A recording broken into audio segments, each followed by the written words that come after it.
Oh my goodness, you are going to love this episode. We go through the 5 principles of the book, The Go Giver, which, if you've not read that book recently or reviewed it recently, you're going to realize that it is the recipe for living not only a good life, but a big life. And in addition to this, we go through really what Brian has created, scaling it nationwide to help real estate agents absolutely live these laws. You're going to absolutely get tons of value, not just from us reviewing the 5 principles of the Go Giver, but in the product and the service that he and his team have created. Enjoy. Super excited. Welcome back, everybody, to the Think Bigger Real Estate Show. I am your host, Justin Stoddard, and I am thrilled and honored to have a conversation today at a time where there's a lot of uncertainty, where people are wanting more than ever to know how they can help, how they can serve. I think the humanity's heart is on full display today, and at this time, people wanting to give back in new and bigger and better ways. So just in case you're wondering why I'm recording this in March and I'm wearing a red tie, my company, Old Republic Title, is celebrating Social Distancing Spirit Week. And so today is Christmas in March, and I didn't have the ugly sweater that my friends had. So this is what I have to show for it. So anyway, excited to be here with you, and more excited even to discuss today's topic and bring today's guest, who has actually created a template and a format through which real estate agents can live the 5 laws of the book, The Go Giver, written by Bob Burg, which I know is a classic and a favorite from almost everybody that I talk to. Anyway, that's what we're going to get into today. That's what you're going to get by listening today. And I'm very excited to be here with Brian Weiss. Brian, thank you for coming on the show today. I appreciate you having me, Justin. Thanks a lot. It's a privilege to be here. Yeah. No, for those that don't know Brian, excuse me, Brian is he has actually done some really cool things. He is the VP of Sales with Vugler Design Group and partner with the Faces of. So what that specifically is, we're going to get into more detail, but it really gives, again, real estate. In fact, why don't I do this? Brian, tell us just in a quick nutshell, what is the Faces of? We'll then dive into the 5 principles of the Go Giver and maybe circle back on how this all ties together. Well, it was started, thank you. It was started by a real estate agent. His name's Brad Abernathy, back in 2015. It was inspired by the book, The Go Giver, and the 5 laws of stratospheric success that are laid out in the book. And the reality is, as a real estate agent that depends on their local community for their livelihood, right? What can I do practically to serve my community in a meaningful way and garner the attention of an entire community as a way of creating a positive brand and building influence within the community? And so we've spent the last 2 years as a result of this project modeling out how to help coach, partner with a real estate agent in communities all over the country and show them how to do their very own Faces Of project and tell their community story and celebrate the people that live there and grow their sphere of influence and their community influence in the meantime. It's pretty special. It's a fun thing to be a part of, for sure. I love it. If you're curious and can't watch the entire episode, be sure and go to thefacesof.com. Is that right? Is it thefacesof.com? Facesof.com. Yeah. The Okay. is very important. Yeah. If you go to just Faces Of, you'll find lots of different stuff. So be sure and go take a look at that. Now let's get into, again, we're going to circle back and give you more details on that again, but it's a systematic way for real estate agents to live the 5 laws of the Go Giver. So let's talk about what are those laws of the Go Giver. I think anybody who's read the book loved it. It resonated with them. In fact, especially I think real estate agents. The real estate agents with whom I get the good pleasure of working and serving really have a big heart. If you ask them, why did you get into this business? It most often is because I really like helping people. I love helping people with the biggest buying decision of their life. Like I get a thrill, I get this gratification out of helping people make real estate moves that have a big impact upon their wealth situation. Like they have the heart to want to go give. And so I think this book probably resonated more with this industry than maybe with any other. And I think, these laws, you'll see why here if you haven't read the book or haven't read it in a while. So let's talk about law number 1, Brian, the law of value. The law of value says your true worth is determined by how much more you give in value than you take in payment. Boy, I love that. What are your thoughts on that? Yeah, I couldn't agree more. Prior to leading the charge at Vugler, I did a lot of sales consulting for years. And this was the riddle that every sales leader was trying to solve for his team, is how do we go out and understand. What I think is fascinating about value, Justin, is we don't get to decide what's valuable for the person we're talking to. Right? Value is determined by the person we're trying to help and serve. And so we've got to understand and ask questions and get to know and have a disposition to want to learn and serve to really understand how value can be delivered, right? But if we're able to deliver value and the recipient seemingly is getting more than what they're paying, that exchange for that individual is a super positive experience, right? It leaves them wanting to refer and endorse that experience with others, which enables us to blossom as salespeople, right? And so you hear a lot of people in a lot of Facebook groups talk about they offer the best level of service, and I just always wonder, like, who decides that? And so I would encourage everybody to explore, be curious, and really understand what the value that's necessary in whatever environment you're in and whoever you're serving. How do they determine what value is, and make sure that we're meeting and exceeding those expectations, not our own, our own expectations of what we think value is for them. But if we're consistently deliver on that value proposition, that value expectation, then we'll find that opportunities to grow and flourish as a salesperson are everywhere. What a great way to put that, right? We oftentimes have our own scoreboard, but if we were to look at our customer scoreboards, how would we be rating, right? How would we measure up based on their metrics, not our made up metrics, right? And hopefully the two are in alignment. This law to me, again, is powerful because it's how much you give, right, minus how much you take in payment. So in other words, it's the delta that we're looking at, right? It's the difference between what you give and what you take in payment that determines your value. I just think there's so much power in that we all have to think, because many times it's how much could I charge, right? And again, wise long-term thinking real estate agents don't think that way, but I would encourage you to consider, again, the amount that you take in commissions. How much more value are you providing to the client every time you close escrow, right? And again, I think one thing that we've got to keep in mind is that your value should not be only contained within the parameters of a transaction, right? That value is going to continue to extend for years and decades, and you'll likely get payment on future transactions. But again, I would encourage you as an agent to think about the value that you bring to be continuing to pour in long after the transaction is closed. And that will allow your value to go up, right? Because you're not taking payment anymore, but you're only adding value. And as you implement in systems that give value, it allows that to continue to happen. So let's go to point number 2, the law of compensation, which says your income is determined by how many people you serve and how well you serve them. Boy, I love that thought. What are your thoughts, Brian?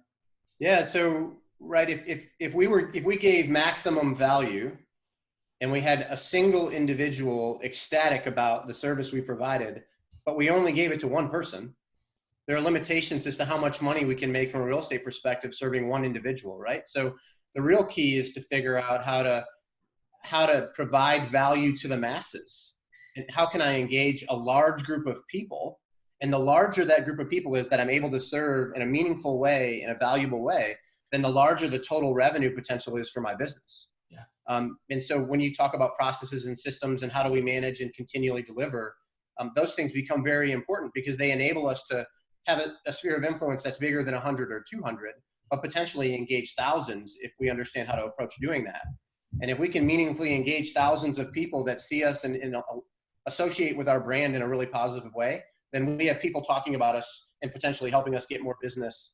And so again, a really key aspect of the servant, kind of the go-giver way, is how do I scale my value giving? And again, I would argue you don't get to decide what value is. You've got to spend some work figuring out what people need from you and what they determine to be valuable, and then go give lots of that. But another critical point to the whole framework. No, I love that you brought up the term scale, because sometimes people think that in order for them to serve people at a high level, you can't actually serve a lot of people. Like it's one or the other. And I've had an interesting experience as I've been mentored by Grant Cardone, and I look at the global reach that his organization has, and that the value that he brings to an individual is great. I would say that it's greater than anybody else on planet Earth can provide, right? It's very good, super strong, don't get me wrong. But just the fact that he has found a way to scale and teach salespeople, entrepreneurs, how to be great at business. Again, I think there are other people out there that may do it just as good or even better than Grant, right? And no offense to Grant, but the point is he's just mastered scale. He just helps a lot more people than most of us can fathom. And I think anytime you're considering what your personal goal should be, right? And I love what you guys have done with the Faces of, because you've leveraged in the power of digital media. That I think if you're not utilizing this tool during this time of social distancing, you're going to figure it out or you're going to be out of business, right? But this opportunity that we have that's free other than our time and our effort and our courage is to take the value that we have and broadcast it to a larger audience. And again, you guys have systematized that in a fabulous way. I'm excited to talk more about that here in a minute. So I'm a big fan of Grant's. I've read all his books. Like you said, there are other people that maybe articulate the message in a more resonant way. He's very much in your face in the way he talks about things. But when I was doing sales consulting and sales training, I would go lead workshops of 20 or 30 people, right? So I had to sell a ton of workshops to make money. Grant created this online platform, and he's speaking to everybody everywhere all across the world, and they're spending this monthly fee to have access. And that's a great example of scaling his value. Yeah. And I think about musicians, that if through your music you add value and you touch someone emotionally, and then you go and you obviously you go play at Wembley Stadium and you're in front of 100,000 people, like you figured out how to sell your value to a much larger audience. And so that was part of the premise behind the Faces of, is if I'm so dependent on my 40,000 person community to have a meaningful life in real estate, how do I possibly engage all 40,000 of them in a way that I'm serving them and I'm adding them value? And that's the reason that this has been so profound and it's had such an impact on markets all over the country. Let's go to point number 3, or law number 3, the law of influence. Your influence is determined by how abundantly you place other people's interests first. You know, Brian, this is an interesting experience for me because I've forgotten how much I love this book. Let me read that again. The law of influence. Your influence is determined by how abundantly you place other people's interests first. Talk to us about that. Well, for me, influence is about becoming a magnet, right? Like drawing people into your energy, your selfless behavior, like through your actions, right? I believe people observe other people's actions and behavior and listen a bit to the words they use, but they really want to see behaviorally, how do you live? And so if we, with a high level of frequency, we can demonstrate that we're a servant that's interested in helping others. We don't have any expectation of anything in return. Our desire is to go serve the population. And that doesn't have to be, for us in real estate, it's a community, but it could be an industry. I love the idea of starting groups on LinkedIn that are industry focused and being a thought leader and providing content and serving that industry with great ideas and becoming an influencer in that way. And again, it's through the quality of your behavior, of your actions, that people make the decision to want to learn and be a part of what you're doing. And that is, and for me personally, that's influence, right? If I have a large group of people that think of me in a positive way and perhaps as an advisor or someone that they look to for information or guidance, then I think I'm doing things well. And I can only do that by demonstrating my desire to help without any want for anything in return, right? And so how do we ramp up our frequency to serve others and serve others in mass and scale? And it can get to be overwhelming when you think about it that way. You know, it's interesting, this concept of influence or being an influencer. And I would say a lot of the social media influencers, I don't know that I would define them the same way that Bob Berg defines influence here, right? He says your influence is determined by how abundantly you place other people's interests first. And you look at a lot of the influencers, if you will, it's very self-serving, right? It's very vain. It's very look at me, look at me. There are others out there that I think that do it very, very well, right? And they really have grown a massive amount of influence because of how much they serve other people. Are you familiar with Gary Vaynerchuk? Yeah, Gary V. Yeah, totally. He's the guy that comes to mind that tells you to your face, like, I want to help. I want to serve. Everything I say is to give you advice based on what I've learned. Please listen and take this advice. Like that's the example of, I mean, he's got this tribe, this massive tribe of people, largely millennials, that are just wanting life advice from a guy that they believe is sincere in his effort to help. And I mean, for me, that's it. That's the definition of how to go out and do this scale. Yeah, Gary Vee gives away a lot of free content, doesn't he? I don't know that I've ever purchased anything from Gary Vee other than a couple of his books. Yeah. But I've gotten a ton of value, right? So he's been, when it comes to law of compensation and the law of influence, yeah, he's somebody,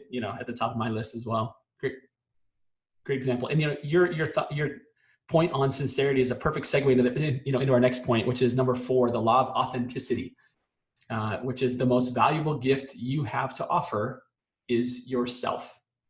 What are your thoughts on the law of authenticity? Well, I think personally, I'm 45 now, Justin. Like, just being comfortable with who we are. Like, we were born good enough, and if we're going to truly be successful, we don't have to try to pretend to be someone else when we are in our sales environment or we're with our customers. Like, just go be you and serve and listen and be interested in other people's success, and that equation is enough. You'll find things that you align with, and there's a value exchange to have with virtually everybody. And you don't have to be Gary Vee to be meaningful and to do really great things.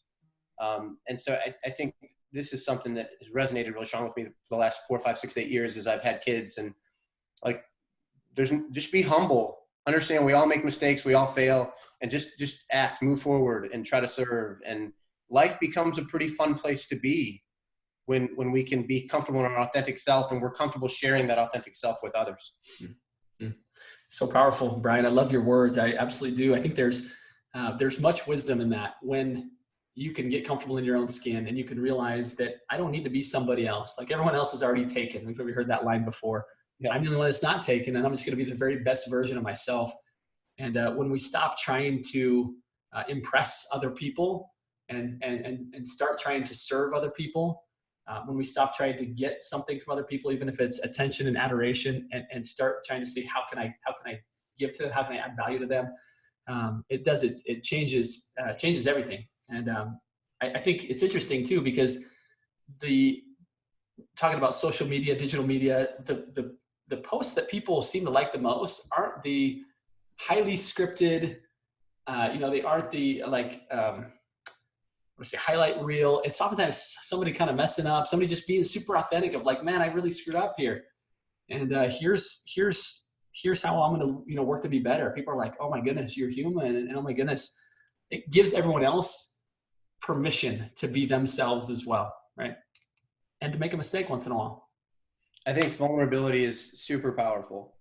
Yeah. And you can get comfortable accepting yourself for who you are, admitting your mistakes, and just with the idea, like, continuous improvement's a big personal vibe of mine.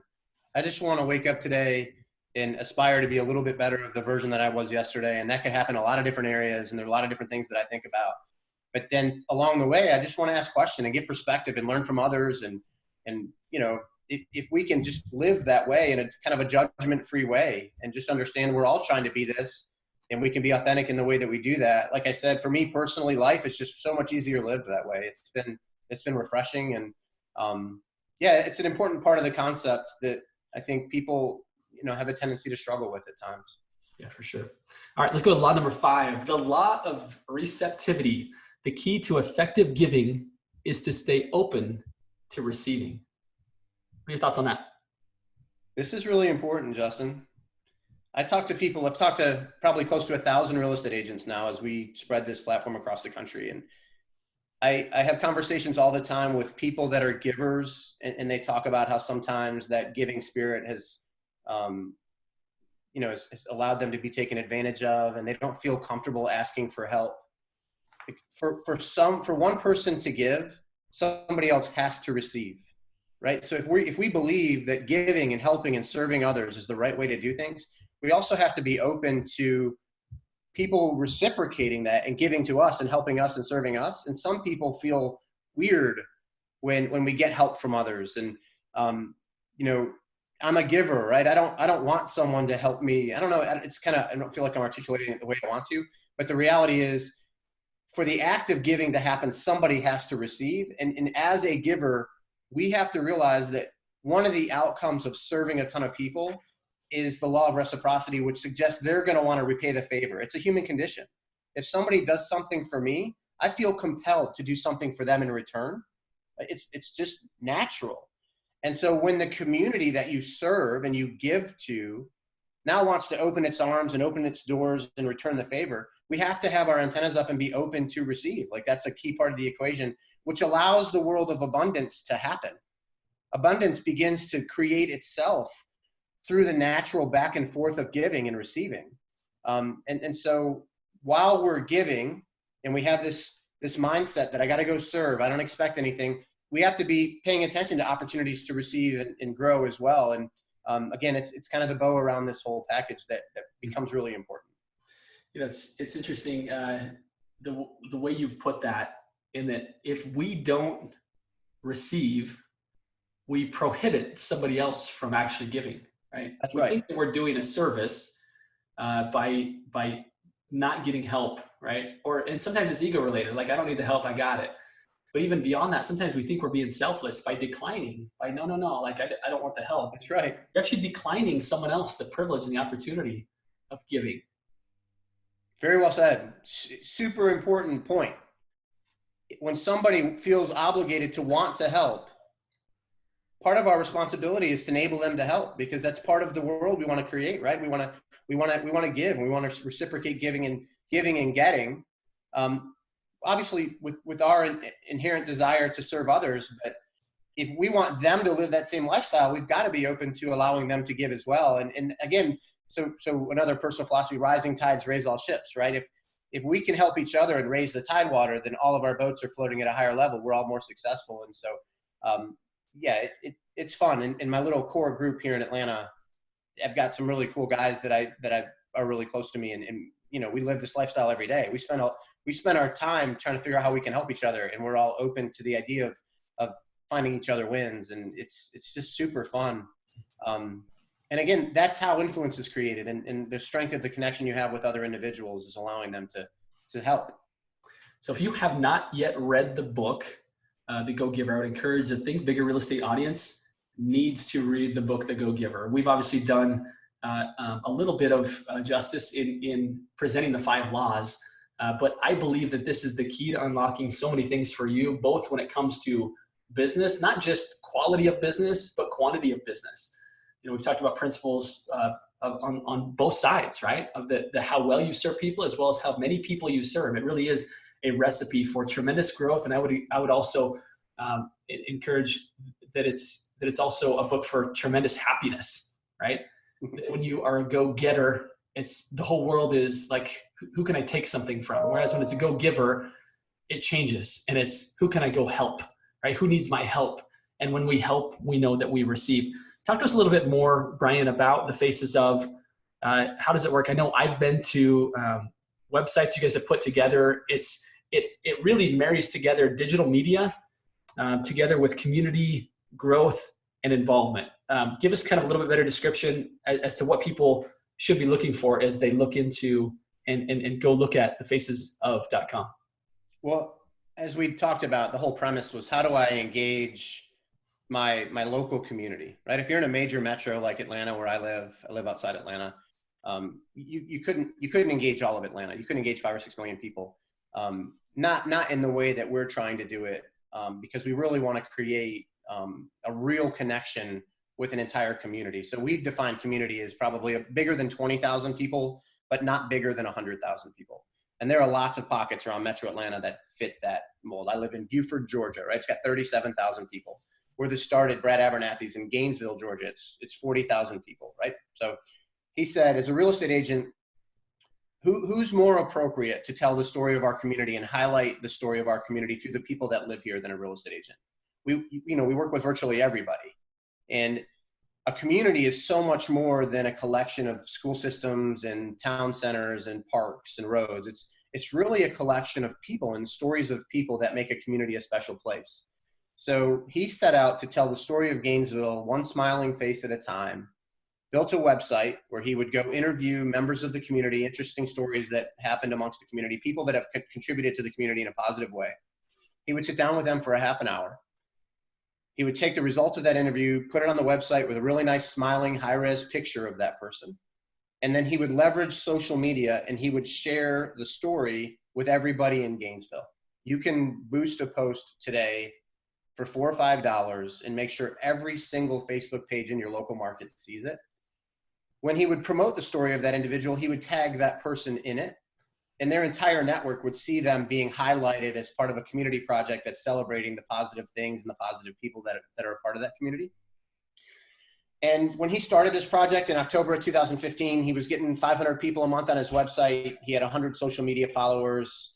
Like, his digital presence was relatively weak. And literally within a couple months, he was up to 4,000 people a month on his site.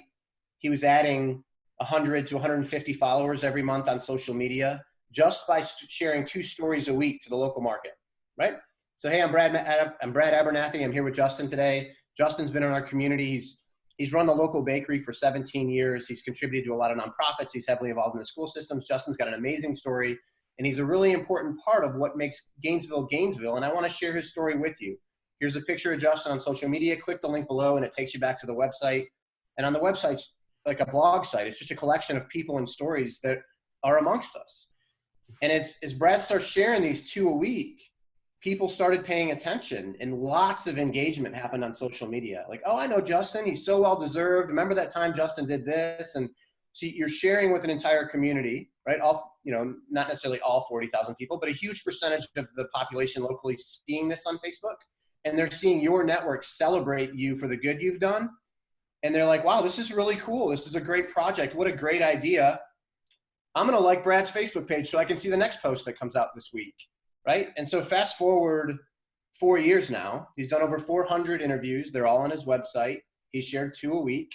The website gets about 8,000 monthly visitors. He's got almost 3,000 Facebook followers on his business Facebook page. And his business has grown from 26 million a year in 2015, which he was the top producer in Gainesville with that number. He now does more than 43 million a year, and it's done for the last 4 years. And this has become the only way he markets his project. He's got high school interns involved in the project. He's been invited on multiple boards. Again, if we can serve a large group, we can do that at scale, and we're open to receiving. The world, the law of reciprocity suggests abundance will be created as a result. And that's exactly what's happened to Brad. He's got an amazing real estate business. He spends all his time engaging the community. He's become the unofficial mayor of Gainesville. And so we have taken this project and basically packaged it up where for a couple $100 a month, we can show a real estate agent how to do exactly what Brad did. We'll build the website.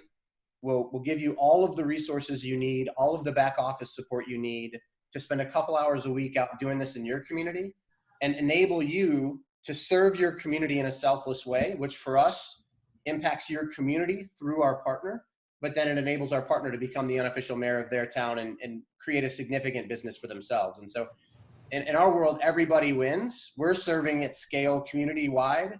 And it's, man, to be in my position and to hear the stories that are coming out of markets all across, your town, USA, it's pretty special. It's pretty crazy to think about what's possible through something like this. Brian Buffini said that the realtor is the straw that stirs the drink. And I've always thought about that, about just how influential a real estate agent can be. And I love how you guys have positioned it, is that who else could do a better job of telling the story of a community, of someone that helps people get in and out of properties and connects those people afterwards to value for years and years. They really are a perfect, almost kind of journalist, and historian, right, of that particular community. And what a way that you guys have gone in and really made that a systematic opportunity for people to implement that into their business. Absolutely love what you've done. I would encourage everybody here, if you haven't yet gone to the website, thefacesof.com, go take a look at it. It is exclusive. There will not be multiple real estate agents in one community doing this, right? They'll choose one, and that person will, moving forward, be kind of the journalist or the historian or the person that gets to document, like you said, the unofficial mayor of that particular community. I think this is such a powerful offering to the real estate community, such a powerful offering to communities in general at a time when we're seeking for ways to connect, seeking for ways to add value and to live the laws of the go-giver. This is bar none, probably the best idea I've seen, and I absolutely love it. And I love what you guys have done. My final question to you, Brian, is going to be this: you're a big thinker, right? You really are. You've created something really, really special here. And I want to thank you for that. And I also want to kind of get into your mind a little bit of you being a big thinker. What does somebody like you do to continue to be a big thinker, to continue to expand your own possibilities? What does that look like for you? For me, it's just seeking out, again, I think curiosity is such an important part of of the human condition. And so I allow my curiosity to take me down rabbit holes at times, and just go see and experience things that maybe I didn't perceive to be valuable, or I just didn't know much about. And the more we are humble and curious and willing to fail, right? Like, I think a big part of this, and the reason that we're having success, is it's pretty simple executing this with us. But a lot of people get an idea and they start down the path of trying to validate that idea, and they have a setback or two and they quit. And so quitting oftentimes is detrimental to their perception of themselves, right? And so I just, failure is not a word that really is a part of my vocabulary. Failure only happens when you stop trying. And so, man, I connect with people like you, learn, be curious, try to add value to others, serve. And through the growth of my network and my connections and my conversations with others, new ideas are inspired. And so when we get an idea like this one, we try to flush it out and try to maximize the benefit we can create across a community of people. And so I'm not sure that answered your question in the best way, but Justin, I'm not going to stop trying, right? That's just the way life's going to play out for me. I'm going to continue to get into things. I'm going to continue to grow as an individual, and every new experience expands the way I see the world and the filter with which I process information. And so I'm not going to predetermine those things. I'm just going to go continue to live the way I live without any expectation or anticipation of what's around the next corner. Awesome, man. I love it. And just the fact of what you guys have built, living these 5 laws, speaks volumes, right? That you have created something fantastic, and now you're scaling it across the country. It really is a think bigger idea, one that is truly expanding the possibilities, not just for yourself, but for countless other people that are consuming the content, people that are being interviewed in these communities and being highlighted to the agent who gets the opportunity to show up in his community, be top of mind in a very valuable way to his community. So kudos to you guys again. I love what you're doing. Keep up the great work. And if there's anything I can do to help you, please let me know. And I'll just add this to the audience, everybody that's listening in today. Be inspired by what Brian's doing here, right? Take a look at what he's doing, but be inspired by it. And I would encourage you to again, to move forward with this simple charge, which is go think bigger. Brian, thank you so much for your contribution today. I look forward to staying in touch, my friend. Yeah, indeed. I enjoyed meeting you, and I appreciate the opportunity to be here and spend some time as well. Have a great rest of your day, my man. Thanks, buddy. Stay safe out there. All right, everybody, take care. See ya.